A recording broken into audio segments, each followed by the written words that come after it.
All right, hello, everyone. Welcome. Good afternoon, good evening, pardon me. Good evening, welcome to our second PTA meeting of the school year. I'm so glad you all are here. I'm Siobhan Sanders, your PTA president. Thank you for being in the best place on earth on this evening. So before we go any further, I would like to make a special announcement. Today is someone's birthday. My Vice President, Eliza Copper.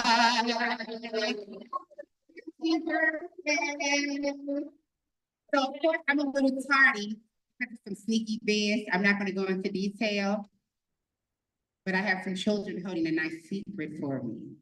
Okay, but at this moment, I would like to introduce to you all Miss Jacqueline Gordon, Dr.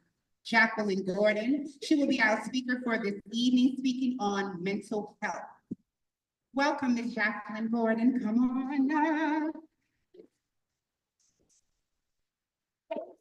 You're welcome. And Dr. Gordon, Yes. I'll ask you to leave a few extra pauses and speak a little bit slowly because you're being interpreted. Okay, all right. So I should be used to this. Good afternoon, everyone. Thank you so much for the invitation to speak to the Barnard Parent Teachers Association meeting. Just a little bit about me. I am a school psychologist. I have been a school psychologist. This is my 24th year in Prince George's County. And I've served primarily elementary schools. And just a fun fact, I actually spent many years being a friend or being your principal, Dr. Grace Reed. So that makes it a double honor to be here.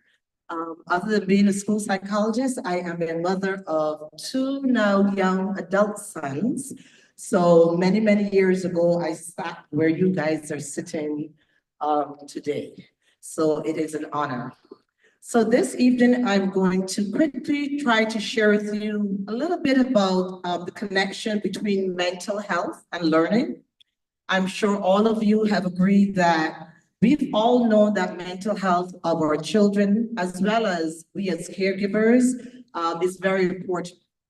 And after the COVID-19 pandemic, I think we were made even more aware of the importance of mental health. And I like to say mental health and well-being, because I think well-being is probably even more important.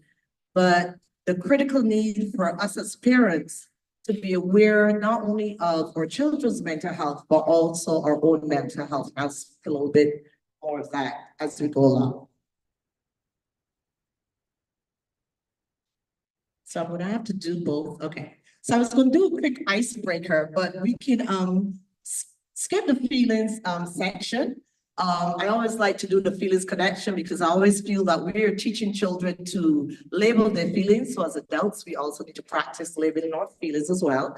But 3 quick objectives for the quick presentation this evening. Just to build your awareness and understanding of children's mental health and some of the factors that impact their well-being. We're going to talk a little bit about the connection between mental health and learning, because that's so critical. And then hopefully I'm going to share and leave you with some very practical strategies that you can take away. I always say to parents, as you reflect on the presentation, there may be some things that you're already doing that you want to keep doing. There's some things that you're doing that you want to tweak, and then there may be some things that you hear that you want to take away and that you actually want to start doing, okay? And please let me know if I'm speaking too quickly. Okay. All right, so very quickly, for those of you who are present, and you can just feel free to volunteer and share. As we talk about mental health and well-being, there's so many definitions, but if we can quickly have a few of you in the audience, just share with me very quickly, what is one word or words that you think of when you hear the word mental health? You can just go ahead and share it very quickly. Stand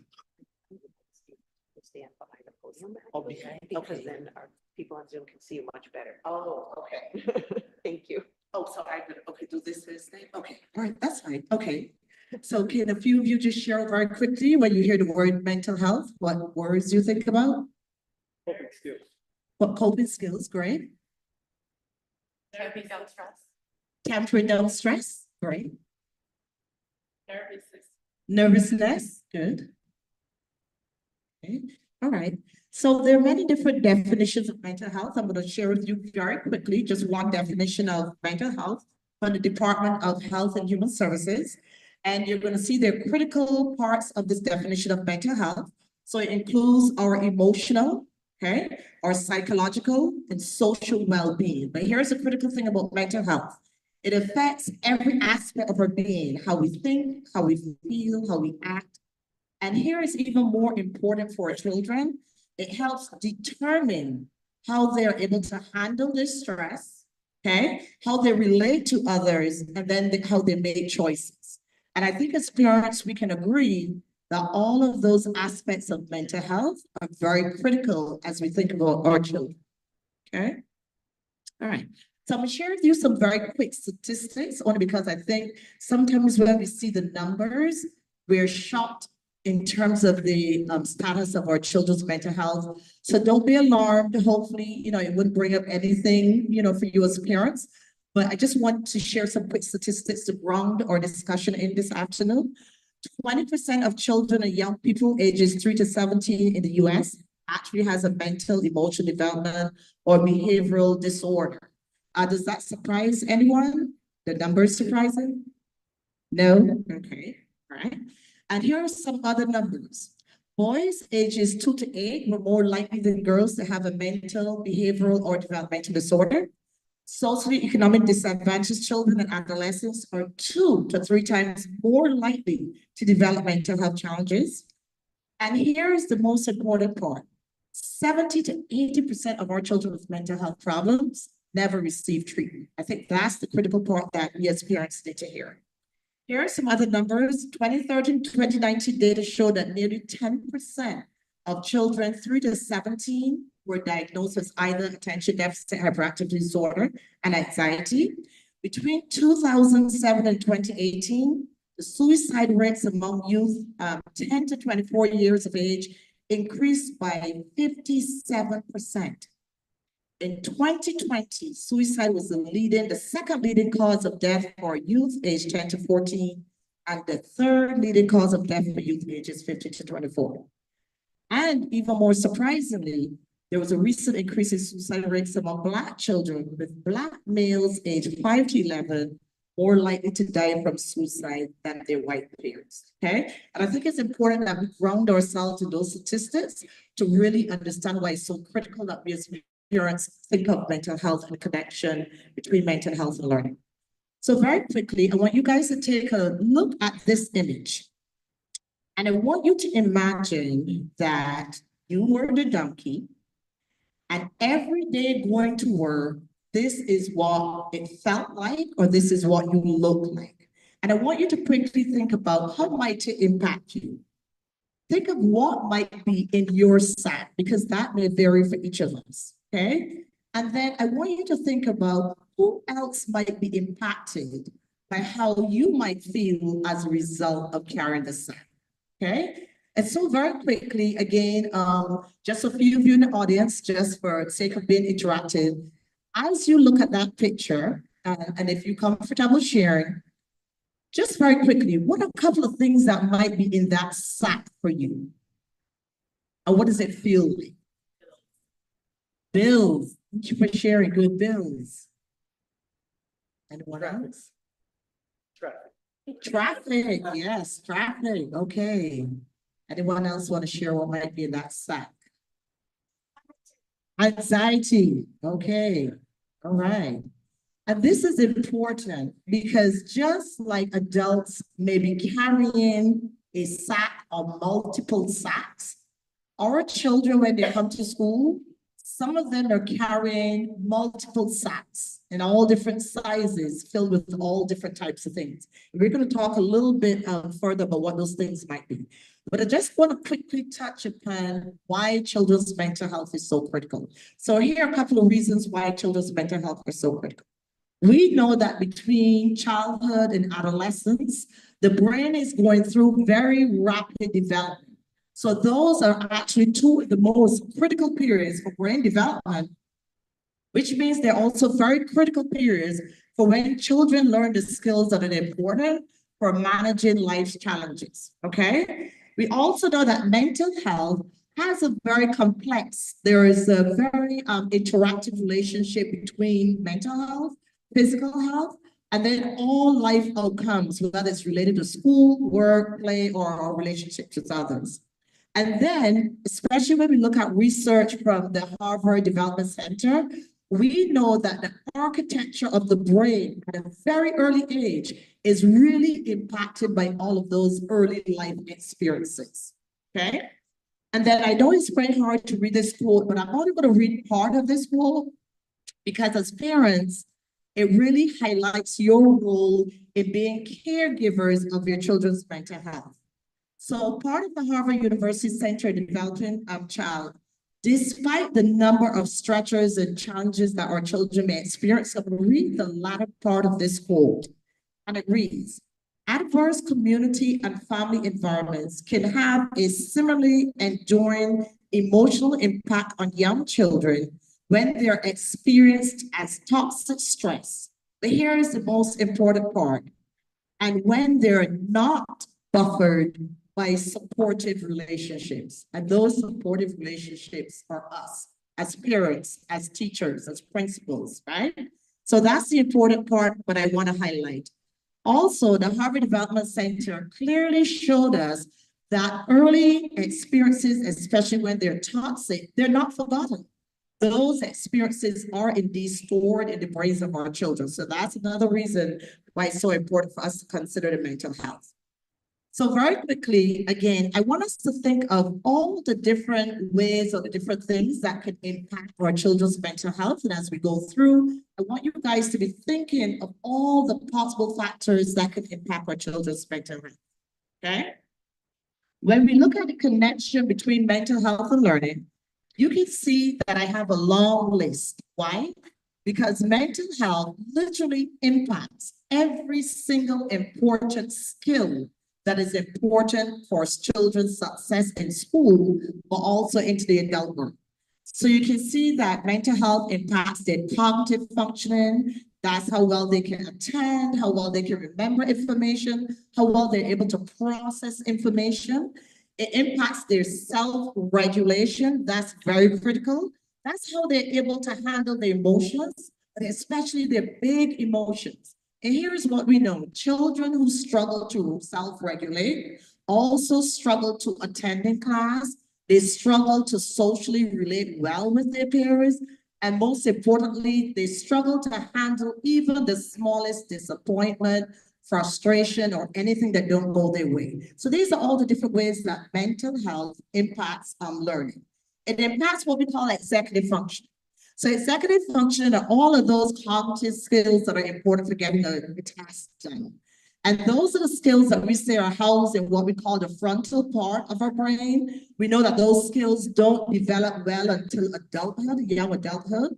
But for young children who are under significant stress, any type of mental health problem, those executive functioning skills, the skills that allow them to plan, to organize, to remember, to inhibit those impulsive responses, all of those skills are also impacted by their mental health. Their behavioral functioning. So in school, these are the kids who have a hard time. They may be running, they may be aggressive, they may be verbally aggressive, physically aggressive, they may be non-compliant, right? So their mental health status also impacts their behavioral functioning. Self-esteem, physical health, social relationships, sleeping, eating, even creativity and imagination of our children will be impacted by their mental health. And when we talk about mental health, we know that mental health is on a continuum, right? So for some kids, that could be as slight as feeling sad, feeling a little bit anxious, all the way to the other end of our continuum to our kids who have actually significant mental health disorders like anxiety and depression and bipolar disorder. So these are all the areas in which mental health impact learning. So I'm going to skip forward. One of the areas I want to especially stress It's what we call our stress response system. All of us have, because of biology, a built-in nervous system, right? That alerts us about when things are threatening in the environment. And we know what that feels like because if I'm about to cross the street and a car is coming and someone blows their horn, I'm going to have that startle response. My heart rate increases, the adrenaline flows. Those are all protective mechanisms. But when our children are placed under undue stress for a number of different reasons, that stress response, that safety mechanism stays activated. And so what those children look like in school is that those are the children who the slightest thing that occurs, they believe that they're under a threat. So these may the students that you say something, maybe a peer bump into them unintentionally. And because they're in such a heightened alert state where their nervous system never goes back to rest, it is always saying threat, threat, threat. And so that is one of the major impact of mental health on our kids' well-being and their actual learning in the classroom. Okay, so I like to show this scale because all of us, including children, I think come with our own invisible scale. And as you look at the scale, you can see on one side there are risk factors, and on the other side is what we call protective factors. Our role as parents, and here's what I always say to parents, we cannot, absolutely cannot, I don't care how great parents we are, we cannot shield our children from every single challenge, disappointment, fall in life. Like a toddler who's learning to walk, who's going to get a couple of scrapes, our kids are going to experience the same thing. But our job is to try to make sure that the side of the scale where there are protective factors, our job is to make sure that the protective factors always outweigh those risk factors. And those risk factors sometimes could be family factors, it could be loss of a job, it could be mom sickness, a sibling being sick, you know, mom or dad being unemployed, it could be family conflict in the community, it could be violence, it could be food insecurity. So the number of factors, or it could be children's own illness that puts them at risk at mental health. Our role then as parents is to make sure that we are doing everything that we possibly can do with the support of others. So for parents, I always have to say that, with the support of others, making sure that the side of the scale where there are protective factors, that we are making sure that that is much stronger than where the risk factors are. So I want to quickly talk about why you are important and quickly share some quick tidbits on what you as parents then can do to ensure that you're fostering and nurturing your children's mental health. So again, from the Center Developing Child from Harvard Center, here's what they say. Just because kids are growing up in what we consider adverse circumstances, it doesn't mean that they can't succeed. Parents and other caregivers who are supportive have a lot of power to be buffers. So building the skills and capabilities of all caregivers is a big deal, ensuring that they have the skills they need to provide a stable and responsive environment for children. Okay, so what is it that we as parents are going to do? Does anyone know what this is a picture of? A scaffold, yes. And I love Harold Kopelwitz. He's the president of the Child Mind Institute, which is in New York, if you ever get a chance and you want some light reading, the scaffold effect. And he talks about how we as parents, we are the scaffold, and it's about how we raise resilient, self-reliant, and secure kids, especially in an age where there's a lot of anxiety. So I'm going to quickly talk about how you as parents very quickly are going to put up a couple of pillars and planks as that scaffold in the next 5 minutes, just very quickly. So the author talks about the pillars. There are three major pillars. There's structure, there's support, and encouragement. Those are your pillars. And then there are the planks that make up the scaffold. There's patience, there's warmth, there's awareness, there's dispassion, and there's monitoring. So hopefully today I'm going to help you build the plank of awareness and support and structure, but just sharing a couple of tidbits of what those planks should look like. Okay. So here is your first plank. It's not about the child, it's all about you as caregivers.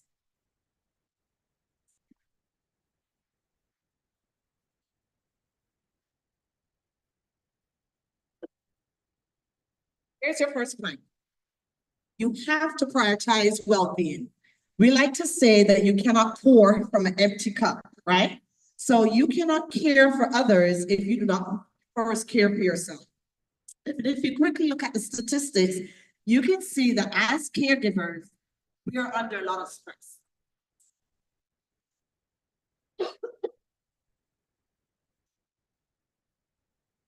Forgive me. Okay. So I want you, when you leave here tonight, hopefully one of the things that you take away, I want you to reflect on how are you taking care of yourself? And it's not the simple things like making sure you go to the spa, but really, how do you intentionally take care of your well-being as a caregiver? Because we know that some of us are caring not only for our children, but we may be caring for another generation like our parents. So you have to intentionally have a plan of how you're taking care of yourself. So I'm just going to hit a very quick couple of points of how you're going to start to look at your self-care, practice self-compassion, right? You're going to avoid the culture of compassion. And we know in the culture of social media, there is a tendency for people to be talking about who's the perfect parent or what we're not doing right or wrong. We want to destigmatize mental health, not only for children, but definitely for us, especially those of us who either grew up in cultures where there was a stigma around mental health or where we didn't talk about mental health. And then we want to know your family history. You want to identify your triggers. You want to monitor your screen usage. And you want to be intentional about your breaks and reflection periods. So these are just a couple of highlights of how we're going to take care of ourselves. So that's the number one plank in monitoring your children's mental well-being. Then you have to prioritize the basics. We always forget about this, but the basics are critical. Sleep, exercise, and eating. So what do the numbers mean? Children under 10 should be getting 10 to 13 hours of sleep. Children under 8, actually.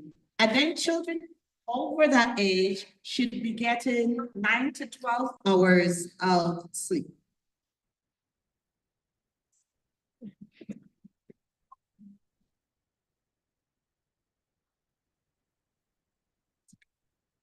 And then in terms of exercise, our children should be getting at least 60 minutes daily of exercise. And then we know in terms of nutrition, we want to make sure that our children are getting foods from all 5 food groups, okay? So this is just the basics. 2 of the areas I want you guys to pay close attention to is the number of hours, thank you, that your children should be sleeping. And I want you guys to give a nod if you think your children are getting 10 to 13 hours of sleep a night. Let's see, some head nods.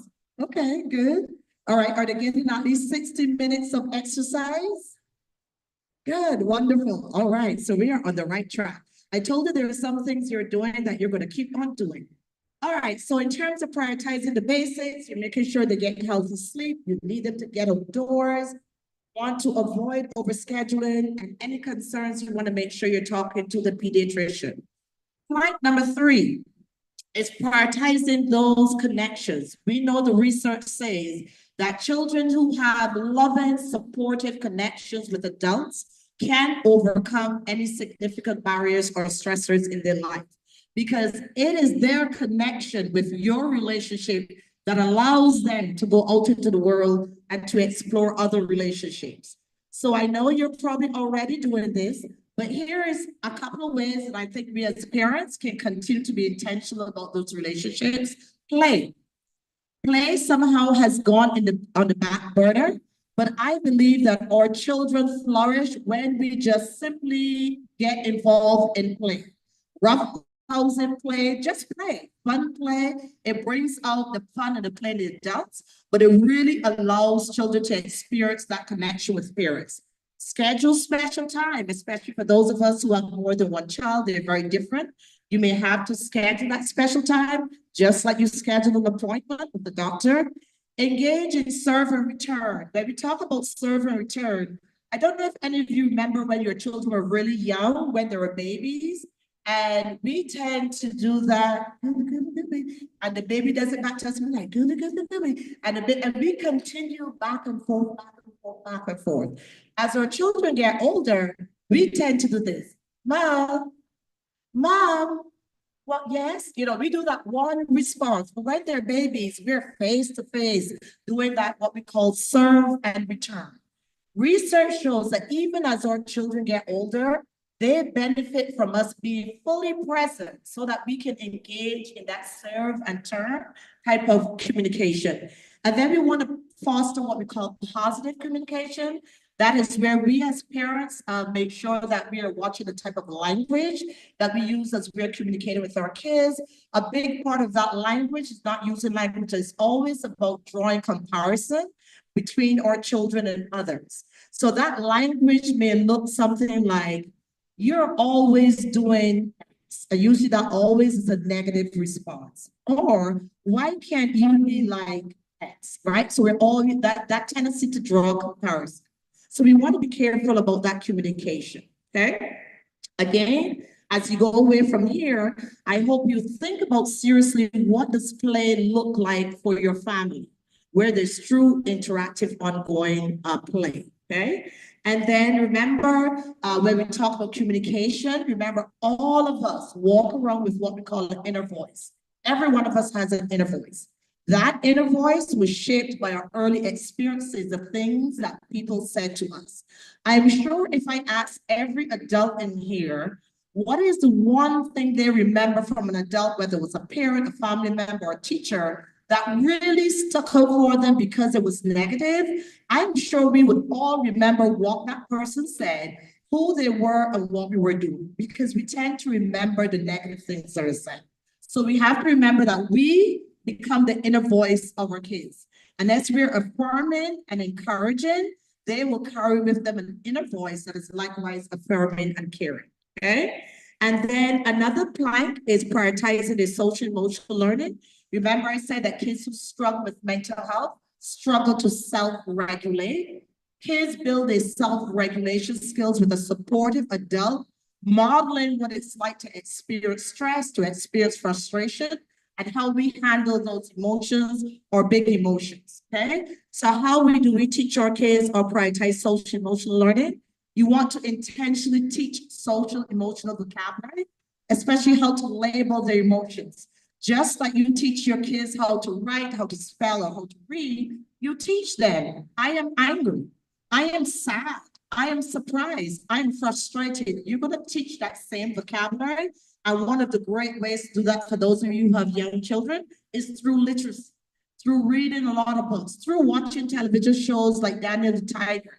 He's really great at teaching that emotional vocabulary. PBS Kids just came up with a whole new series on emotional vocabulary. So you have to teach kids emotional vocabulary so that they're able to label. Research shows us that when we can label our emotions, especially when they're really big, it actually tames them down. So if I can label that I'm angry, those angry feelings will actually decrease just by labeling. So we want to do daily check-ins with our students, with our children, not just how was school today, but how are you feeling? What went well? Who were you kind to? Who was kind to you?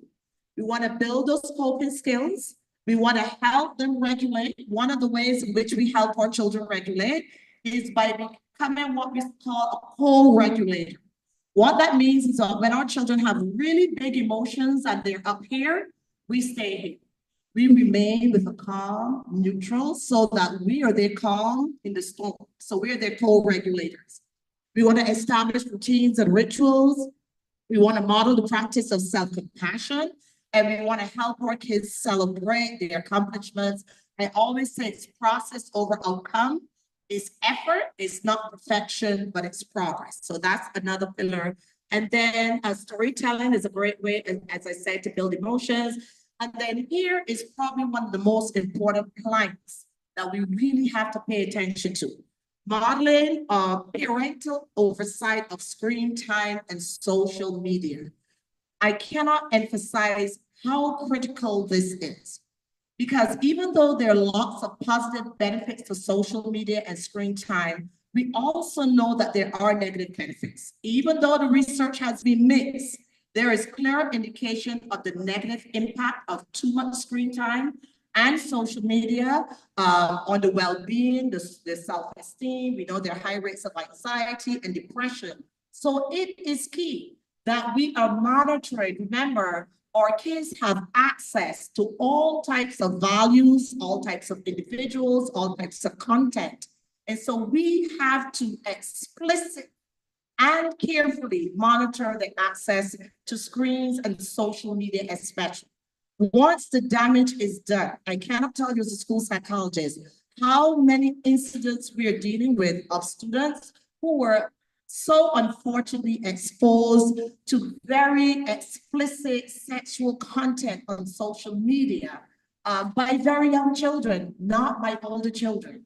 So I cannot emphasize how important this plank is. And so here are a couple of things that I want you to do. Here's what the research shows. And I am going to make this PowerPoint available to the PTA so that I highlight for the parents as well. So again, when you look at screen time and social media, here are some of the things that you want to make sure you're doing as a parent. You want to make sure that you're their role model. Okay? So as parents, we want to monitor screen time usage.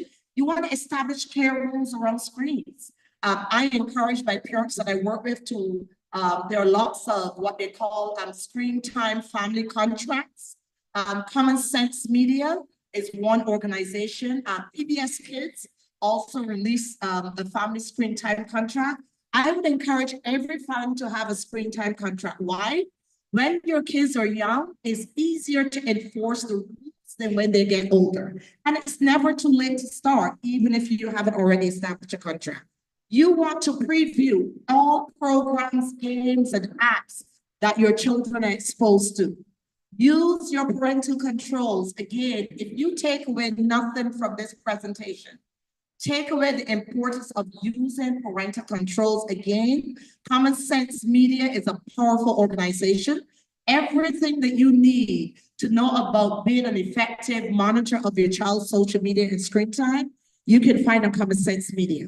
You want to make sure for those of you who have young children, they're close to you and supervised during this screen time use. When you're watching programming, you want to talk about what children are seeing because you want to make sure that what is shown aligns with your values as a parent.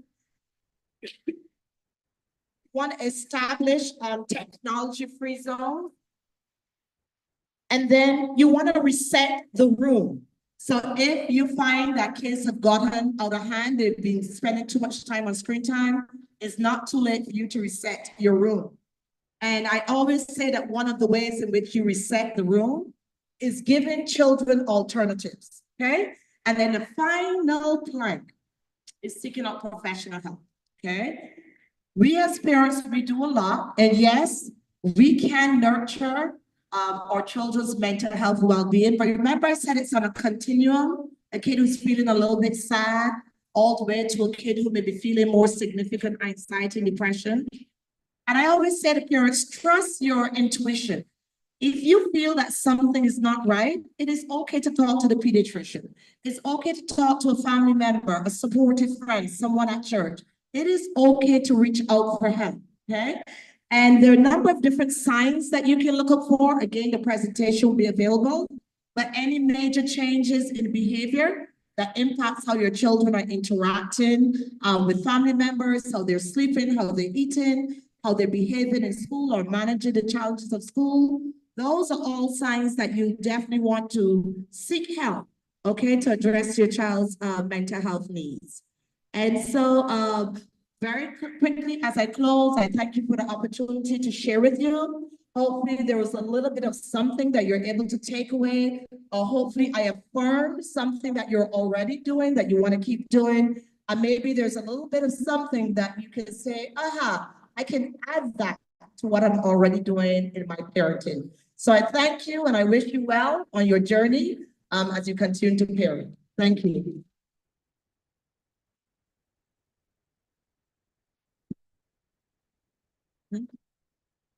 Thank you so much, Dr. Gordon.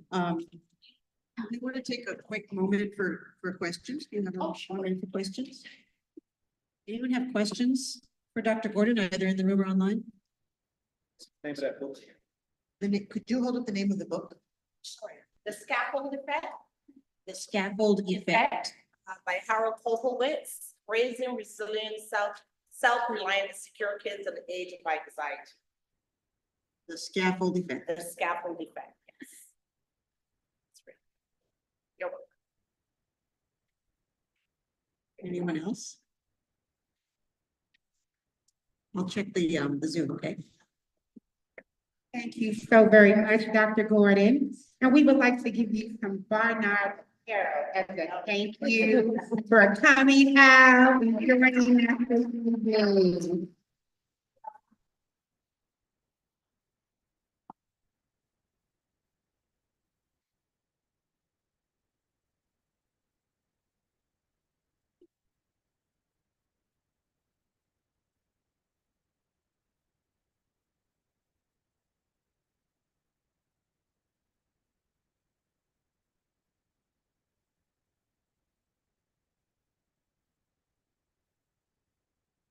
Alrighty, you all. Next on our agenda is immunization.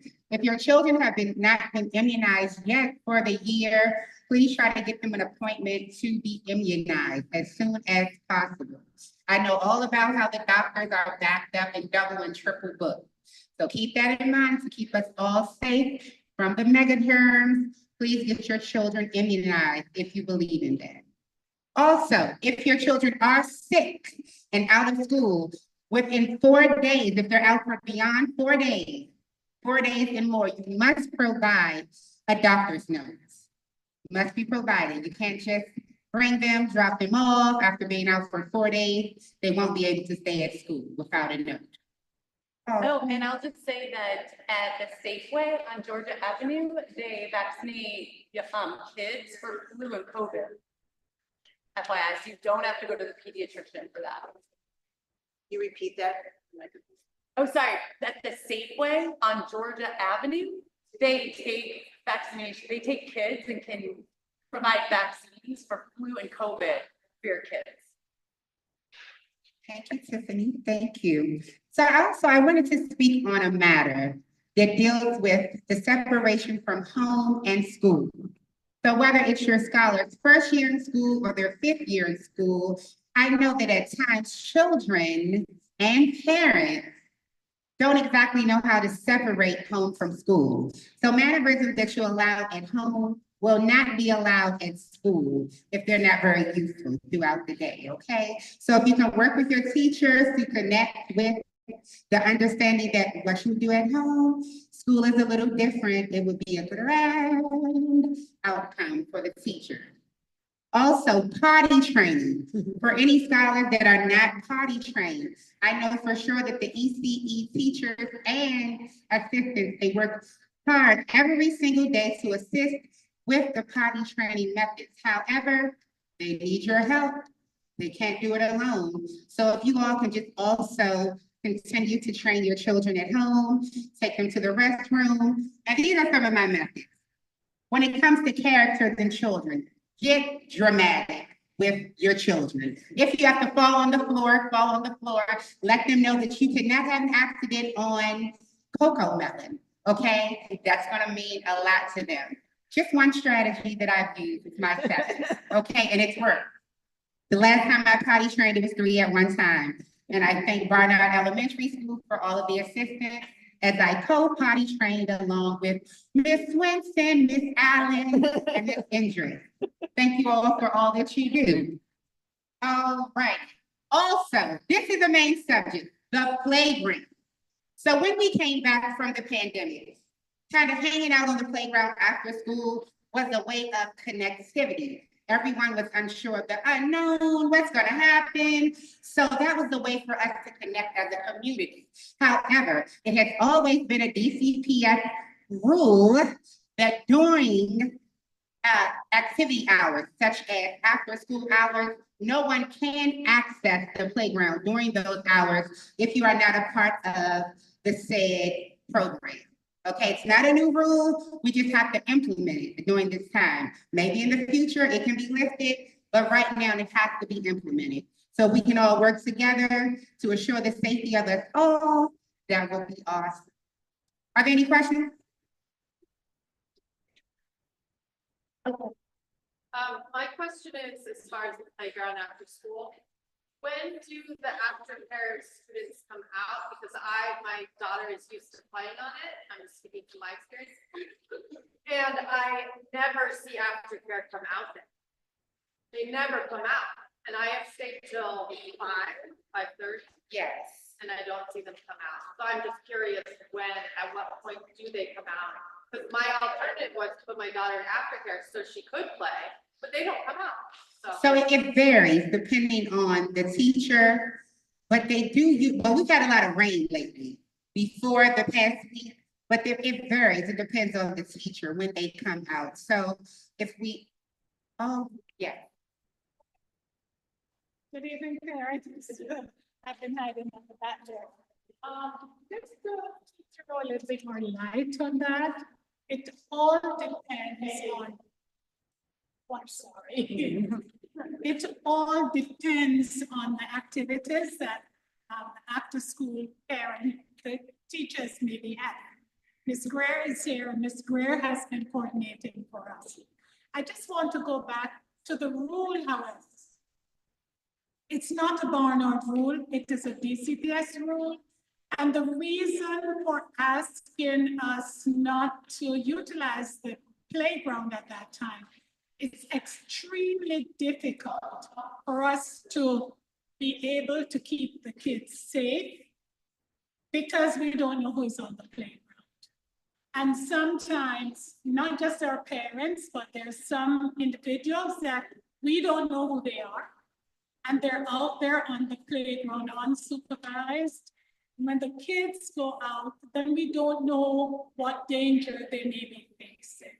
So it's not to keep you off, it's to protect who is in. And Ms. Gray, I know on Fridays especially, we have clubs and activities and all kinds of things. And so as a result of that, it gets a little bit complicated. Would you like to add some more? Yes, so I'll just add to that. Every day that the playground is dry, we go outside. So, we had the rain from hurricane and whatnot. So I would say about 2 weeks, the playground wasn't utilized because if it's wet, we don't go out. Even if it's not raining, because they could slip, fall, so we don't use it when it's wet. Typically they go out around, it could be anywhere between 3:45 on. But I think the point is the policy is that it's reserved for after school, starting at 3:30. Whether they're out there or not, it is reserved. If the teacher decides to take them out, if they are scheduled to take them out, then it's reserved for them during that time. Did that answer your question? Yeah, thank you. Thank you, Ms. Greer. Right. So while we're speaking about the playground, would our playground committee chairman like to speak at the moment? Oh, okay. Pardon me, she's not here. We have a new playground committee chair, Rachel Redford, and the playground committee opens and closes the playground on the weekends so that families can use it as part of the neighborhood resources. We're very lucky that this works out so well. Dr. Reed and Mr. Harris, our maintenance manager, are comfortable with this system, and we have a lock. However, we need more people to help. It's very simple. You sign up for a shift either in the morning or the evening on a Saturday or a Sunday. You get the code, so you have a lot of power. And you just check if there's any trash, if there's been any, if there's any signs of any problems. If there's something you can clean up, you just clean it up yourself. If it's a bigger issue, you report it through the playground committee so that the school can take care of it and make sure that the playground stays safe. So if you live nearby and want to sign up to volunteer for that, please do. And you can see me and I will pass your information on to Rachel Edward. Thank you. Thank you, Eliza, birthday gal. Thank you. Also, in other announcements, tomorrow morning from 9:30 until 10:30 is our annual Hispanic Heritage Breakfast. Please come out, bring a dish if you would like. Just bring yourself and your smile. We'll greatly appreciate you. Also, this Friday, we're having our monthly produce market, beginning about 12 noon. Not noon. Not that early. 2. Okay, around 2 p.m., you can begin lining up to get your fresh produce and other grocery needs. On the 25th, we will be having our annual cancer walk here at Barnard Elementary School. On the 31st, we will be having our Booktober parade where our scholars can dress in their favorite book characters. Please come out and join us. Also, I needed to tell you all about this.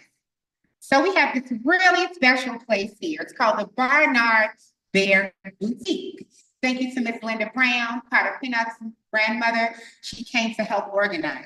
So this is what happens at the Barnard Bear Boutique. The Barnard Bear Boutique serves for any purpose that our scholars or families may need, whether it's uniforms, school supplies, business attire for our parents. We have everything you need. And thank you for Ms. Montgomery for allowing us to take on this project. So if you need anything, if you see me or Ms. Montgomery, I don't care how big or small, please don't hesitate to ask. From diapers to underwear to any of your needs you may have. A pencil, we have it. A folder, we have it. Toiletries, we have it. A little lotion, we have it. Skin protective, we have it. You name it, we have it. Whether it's an accident, don't rush to try to run here. If it's something small, we have it, okay? So that's our Barnard Bear Boutique. Thank you. So in other announcements, do we have anyone from our 5th grade committee present? Oh, come on down, Rachel. Okay. Hello, Rachel Shorey, nice to meet most of you I don't know. So this year, one thing that Dr. Reed said she was really interested in is support and retention of the fifth grade, rising 5th graders. And so I said I would start a committee to work on that. I'm definitely looking for volunteers to help with that. What we're going to start with is meeting with the 5th grade teachers to find out what they need. We're going to try and do a little bit of fundraising on our own that is not going to cannibalize your fundraising too. And we're going to help organize a middle school fair or possibly middle school visits from middle school principals or guidance counselors. And there's one more thing. Oh, the hope, depending on the fundraising situation, is also to do some end of year awards for 5th graders. So stay tuned. We haven't really gotten very far yet. So the next steps are going to be meeting with 5th grade teachers and administration to get this started, but I could definitely use some help getting these things organized. So. Oh wait, I have one more thing to say. In addition to whatever secret Ms. Sanders has planned with possibly my children, there is a tray of brownies over there. It's Eliza's birthday, and her favorite thing is chocolate and sesame seeds. So there's chocolate sesame brownies over there. Please help yourselves. I am not bringing them home. Thank you, thank you, thank you. Also, to the answer in the chat, we do accept donations. We do accept donations. Gently used, please consider how they look before you donate them. But we accept donations of all sorts. Thank you very much. And also, this Friday is the ending of the Hispanic Heritage Celebration. So come on out at 2 p.m.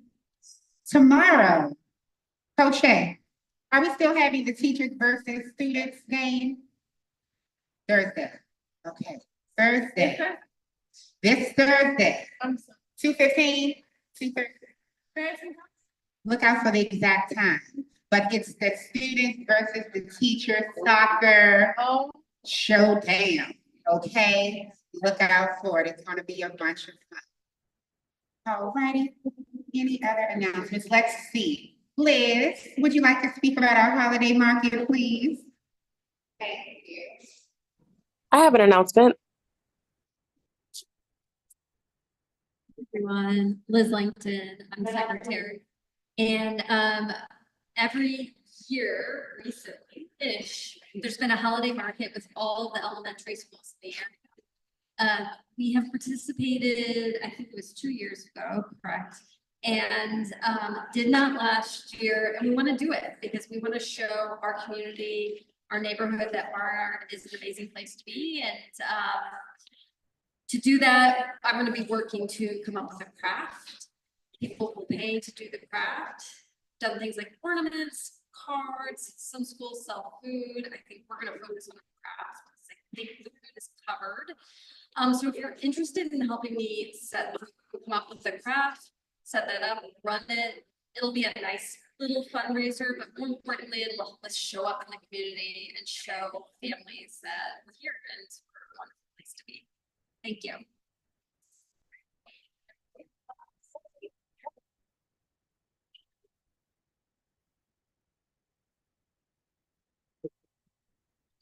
Alrighty, and we have our Katie O'Dowd on Zoom. She's going to speak with us in reference to the coat drive.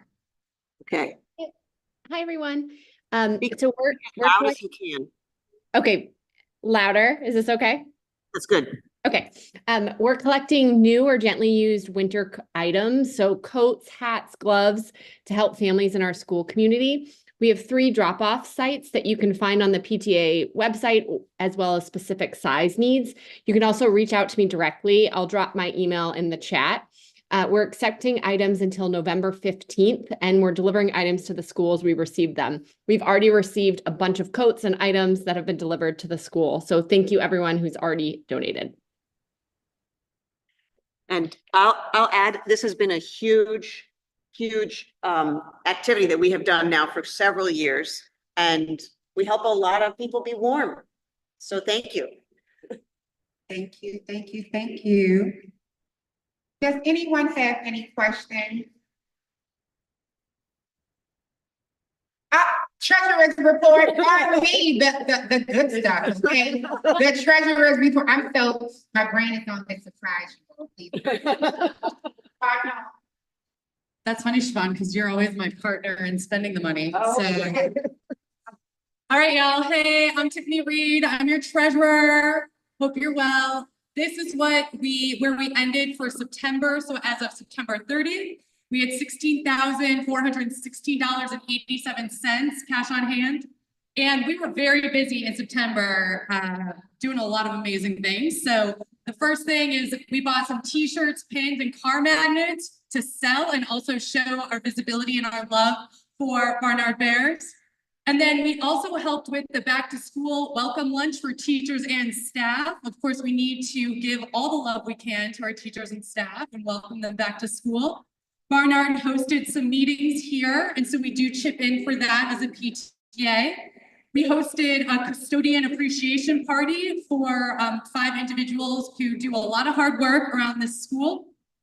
We had pastries with the principal that we helped to fund, and that's going to be a monthly event. So we hope you show up and hang out with Dr. Reed.